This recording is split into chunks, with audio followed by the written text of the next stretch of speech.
주님께서 여러분과 함께 마태가 전한 거룩한 복음입니다.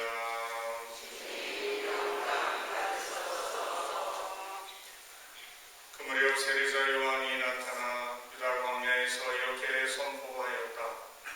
회개하여라, 하늘나라가 가까이 왔다. 요한은 이사야 예언자가 말한 바로 그 사람이다. 이사야는 이렇게 말하였다. 광야에서 외치는 이의 소리, 너희는 주님의 길을 마련하여라. 그분의 길을 곱게 내어라. 요한은 낙타털로 된 옷을 입고 허리에 가죽띠를 둘렀다. 그의 음식은 메뚜기와 들꿀이었다.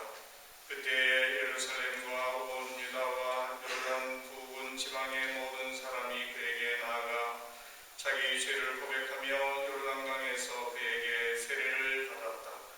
그러나 요한은 많은 바리새인과 사두가이가 자기에게 세례를 받으러 오는 것을 보고 그들에게 말하였다. 독사의 자식들아, 다가오는 진노를 피하라고 누가 너희에게 일러주더냐. 회개에 합당한 열매를 맺어라.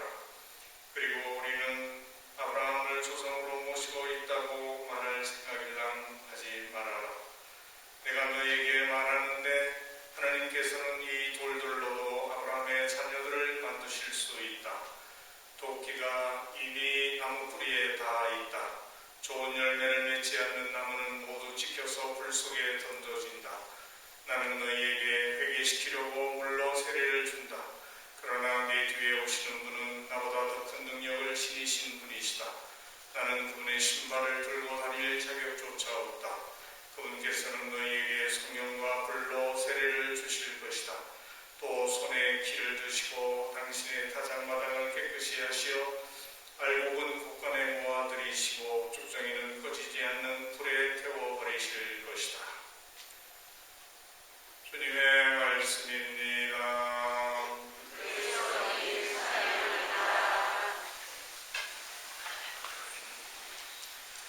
예수님 사랑합니다. 안녕하세요.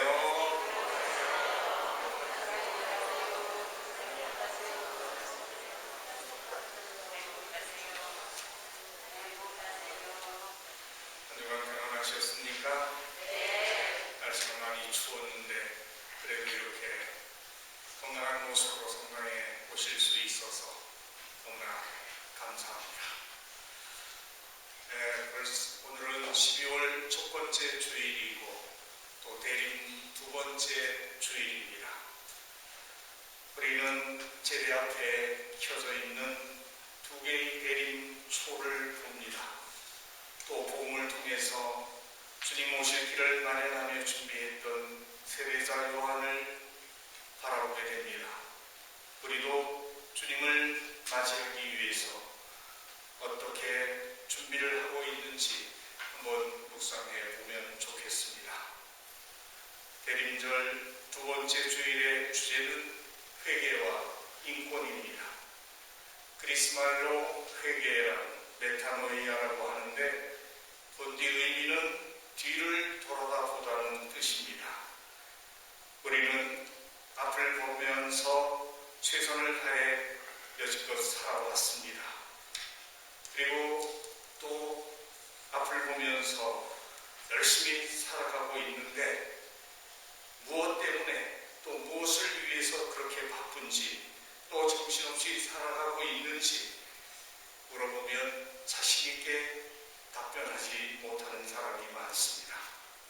우리가 왜 살며 또 어떻게 살아야 잘 사는지 깨닫기 위해서는 잠시 멈추어서 자신의 삶을 되돌아볼 필요가 있습니다.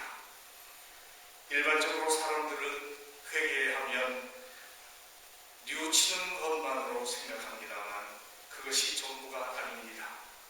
오히려 새롭게 시작하는 것이 그 회개의 본질에 가깝다고 할 수 있습니다. 뉘우침은 새 출발을 위한 준비 작업일 뿐입니다. 그렇다면 어떻게 새 출발을 해야 하겠습니까? 우리가 사는 세상이 정의롭습니까? 평화가 넘칩니까? 세상이 불안하면 사람들은 돈과 물질에 집착합니다. 믿을 수 있는 것은 그것뿐이라고 생각합니다. 우리도 한 해를 마무리하면서 이런 생각에 사로잡혀 있는 것은 아닌지 한번 돌아보았으면 합니다. 주님의 권능과 믿음의 힘이 세상 어떤 권력보다 더 강하다. 또 사랑의 힘이 돈의 위력보다 더 크다는 것을 믿어 고백하며 정의롭고 평화로운 세상을 위해 노력하는 믿음의 실천이 바로 진정한 회개라고 할 수 있습니다. 그것이 회개에 합당한 열매를 맺는 것이라고 할 수 있습니다. 그 열매를 맺지 않는 나무는 바로 잘려져 불에 던져지게 되기 때문입니다. 이 세상에는 돈으로 살 수 없는 것이 많이 있습니다. 미국의 신학자 피터 라이브는 이런 글을 썼습니다. 돈으로 살 수 없는 것. 돈으로 사람은 살 수 있으나 그 사람의 마음은 살 수 없다. 돈으로 호화로운 집은 살 수 있어도 행복한 가정은 살 수 없다. 돈으로 최고로 좋은 침대는 살 수 있어도 최상의 달콤한 잠은 살 수 없다.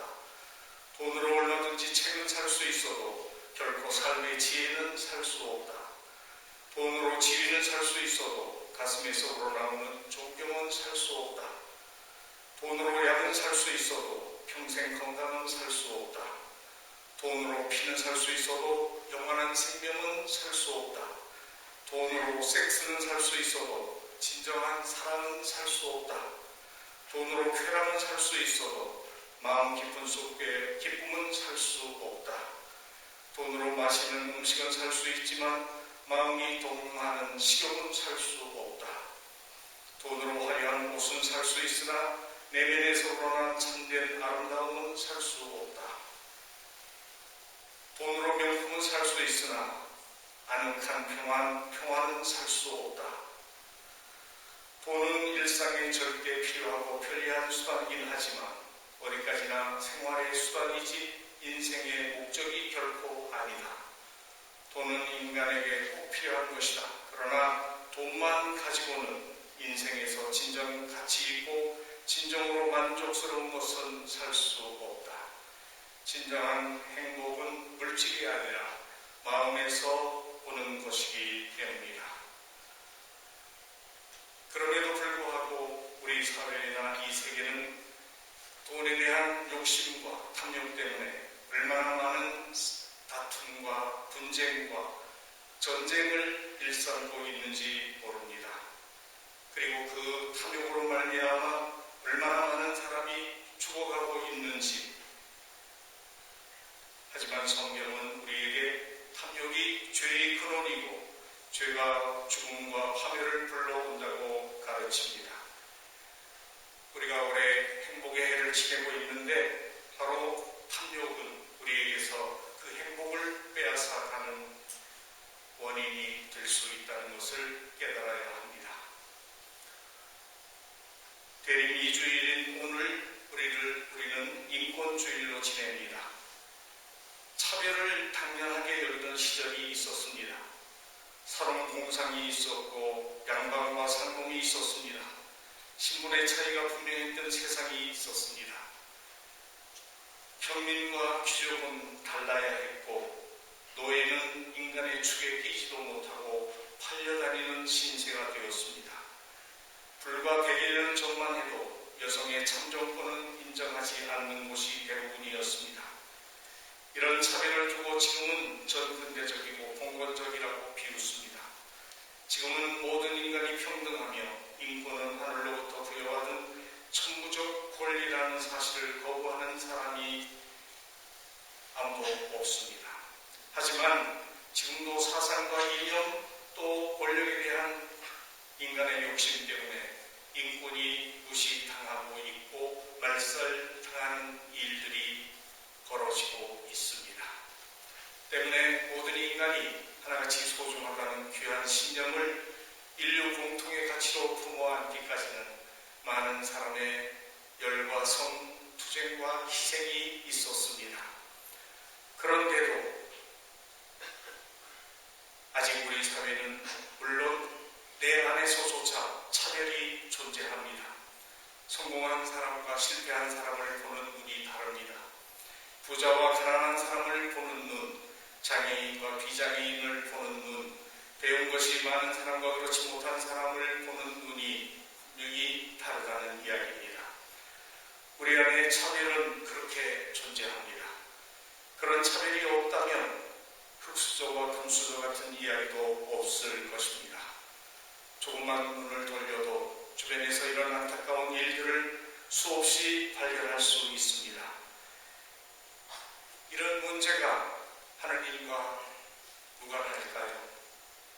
이 안타까운 일들 때문에 하나님께서 우리가 사는 이 세상에 하나뿐인 당신 외아들을 보내셨습니다. 우리가 지금 기다리는 구세주의 탄생이 우리에게 기쁜 소식이 된 까닭입니다. 사람이 사람답게 사는 정의와 평화 그리고 사랑이 넘치는 세상이 되도록 우리를 찾아오시는 주님을 기다리는 것이 대림절이고 성탄입니다. 그것은 인간 모두에게 기쁜 소식이기 때문입니다. 그리고 인간이 그분을 맞이하기 위해서 합당한 준비를 갖추는 삶의 태도, 그것이 바로 진정한 회개입니다. 마음으로만 뉘우치는 것이 아니라 실제로 삶의 태도를 바꾸는 것입니다.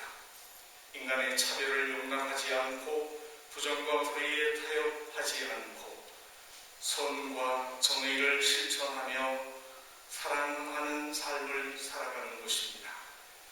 그때 오늘 이사야 예언자가 보여준 놀라운 세상, 힘없는 이들을 정의로 재판하고 이 땅에 가련한 이들을 정당하게 심판하리라.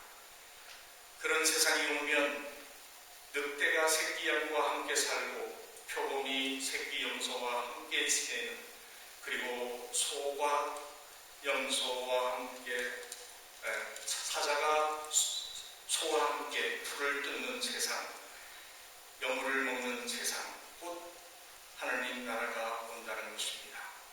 그래서 우리는 오늘도 화답송처럼 주님 이 시대에 정의와 평화가 꽃피게 하소서 하고 기도하고 노래합니다. 또 그것을 위해서 주님이 오실 길을 마련하고자 이 대림절을 뜻깊게 지내고자 합니다. 오늘 우리에게 진정한 회개의 은총을 내려주시고 이 땅에 사는 사람 모두가 인권을 존중하며 정의롭고 평화로운 세상을 만들어가기 위해 함께 노력할 수 있도록 필요한 은총을 내려주시기를 간절히